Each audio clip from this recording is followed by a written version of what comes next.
Folks, today we're ranking every single MVP and Axiom mid-range. Currently there are 8 Gyro discs in the mid-range lineup, soon to be 9 when the balance comes out. Super pumped for that. But for now we have 8 discs. We're going to be ranking from worst to first. And just a disclaimer, this is my opinion. I honestly feel like the mid-range MVP lineup is completely stacked. Like, every single one of them is great, so it really hurts to put any near the bottom, but we got to do it. If you have a different ranking, why don't you put that down in the comments below. Let me know what your favorites and least favorites are. So without further ado, let's jump into it. So in our number 8 spot in last place, sucks to put it here, but it's the MVP Deflector.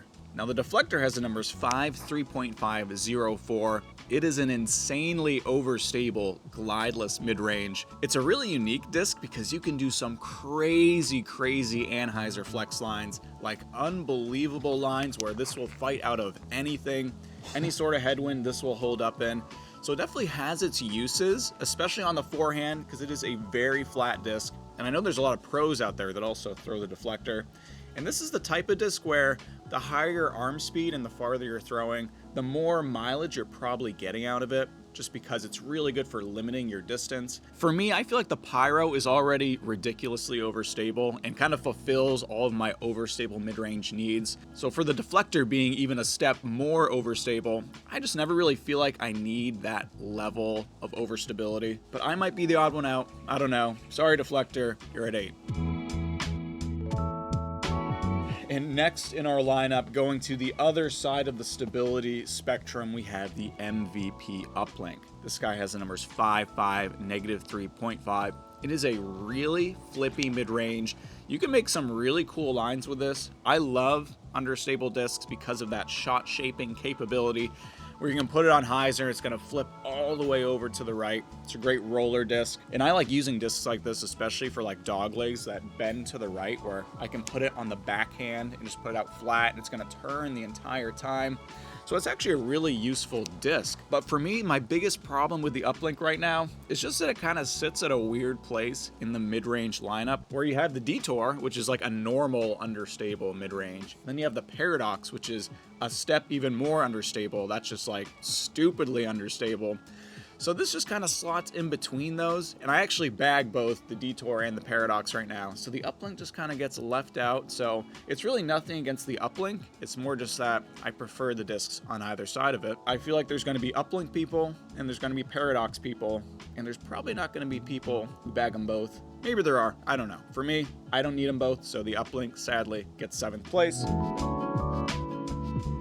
Which brings us to our 6th place entry, speak of the devil, the Axiom Paradox. Now the Paradox has the numbers 5, 4, negative 4, 0, and it's one of the most understable discs ever made. It's just crazy flippy. If you put this guy on as much hyzer as you possibly can, it will flip all the way over still. And the Paradox was the first one that really hurt to put low in the rankings, because it's a really unique and fun to throw disc, but it's just a little bit too niche to really warrant a higher spot in my ranking. Like, I'm really only throwing the Paradox like once around maybe 6th place. And in 5th place, this is another one that really hurt to put in the bottom half, but we have the Axium Pyro. Now the Pyro has the numbers 5, 4, 0, 2.5.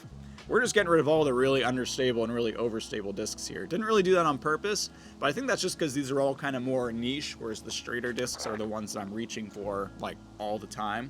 But the Pyro is a great disc. I just did a video on it last week comparing all the 4 different plastics it comes in, so if you haven't seen that video, go check it out. And the Pyro basically does everything I want from a really overstable mid-range. It's extremely torque resistant. You can put it on the anhyzer, it's always going to fight out. If you put it out flat, it's going to go straight for a bit. Get that big hook at the end, gonna get that skip. I really like the Pyro.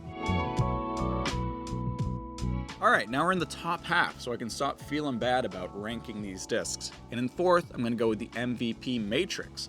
This might be a surprise to some people because I absolutely love the Matrix. I talk about it all the time on this channel. Has the numbers 5-4, -1-2, though I think it's probably more like a 5-4-0-2 because I don't get much turn out of this guy. It is just extremely dead straight. If you put this guy out flat, you're gonna get a really straight flight, but you're still gonna get that hook at the end. Like, it still has quite a bit of overstability, which also makes it great for the forehand. I love doing longer forehand approaches with the Matrix, where if I'm worried about my tempo or my entropy fading out a little bit too early, I can go with the Matrix and get that push, that straight push for a while, and then get the fade. So for me, the Matrix is a really versatile disc, and I'd probably put it higher in the rankings, but I really feel like our other 3 discs are like must-bag level of discs, whereas the Matrix I think is going to be a little more personal preference. I understand why people don't throw it as much because it kind of has that weird in-between syndrome where it's not as overstable as the Pyro, not as straight as the Hex Reactor type disc, so kind of just a weird middle spot in the lineup, but I really like it. I lean on it a lot, so highly recommend the Matrix if you haven't tried it already. Alright guys, top 3. These are our very special molds. These are some real winners. And in third place we have the MVP Detour. Now the Detour has the numbers 5-5, -2-1. And it's crazy to me to think that the Detour stock runs came out for the first time this year, because this already feels like such a staple in the MVP lineup. I really don't know what I was doing before the Detour. Well, I do know what I was doing. I was doing the Buzz SS, but now we got the Detour, which I think is even better. The thing that separates the Detour from the other understable mid-ranges in the MVP lineup is that with the Uplink and the Paradox, you gotta put those on a lot of hyzer or throw them really high to get like normal understable flights because they're just so flippy. Whereas the Detour, I like that I can put this on a little bit of hyzer, put it really low, you're gonna get the flip up, you're just gonna get a gentle turn the whole flight. It's a thing of beauty. I also like that I can put it on a little bit more hyzer, and it'll flip up flat and go really straight.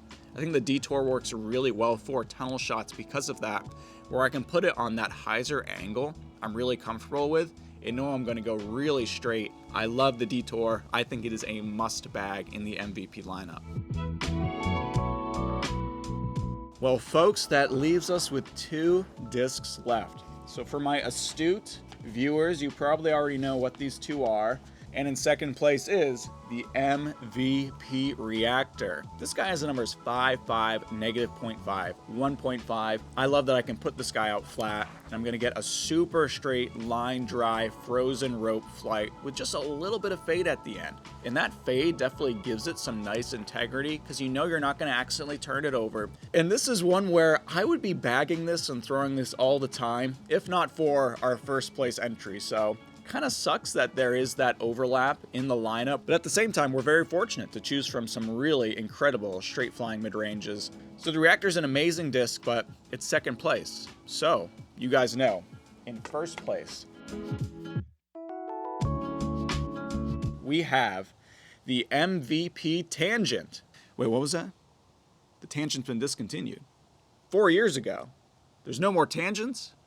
Well, okay. A moment of silence for all of our fallen mid-range comrades. We love you, Tangent. We didn't deserve you. And now we don't have you. And that leaves us with our true winner here. We have, you know it, you love it. It is the Axiom Hex. What can I say about the Hex that hasn't already been said? One of the most iconic discs in the MVP lineup, has numbers 5-5 and -1-1. One of the straightest mid-ranges of all time. I've thrown pretty much every single straight mid-range on the market, at least the ones from the popular brands. The Buzz, the M4, MD1, MD3, Mako 3, Truth, Fuse. I've thrown them all, and my favorite of all those is the Hex. I absolutely love this disc. And if I was to do a ranking of all discs all time, the Hex would be really high up there. It's one of my favorite discs ever. I love how it has just a little bit of flip. I put it on just a little baby hyzer angle, get that flip up to flat, then just line drive from there. So straight. But really, this is a line holder. If you put that on like a true hyzer angle, it holds that angle. The anhyzer holds that angle. It's really a do-it-all mid-range. And I feel like lately I've been just forcing every hole to be a Hex hole. Like, I want to throw the Hex as much as I can. And if I find myself throwing the Hex a lot on the course, you're probably playing well. This is a disc that I get along with very well. And if you haven't tried a hex, what are you waiting for? I mean, I'm probably not going to convince you because I feel like everyone has already tried it if they were going to try it and probably has fallen in love like I have. I got an ace with this one back in September, so kind of a special memory as well.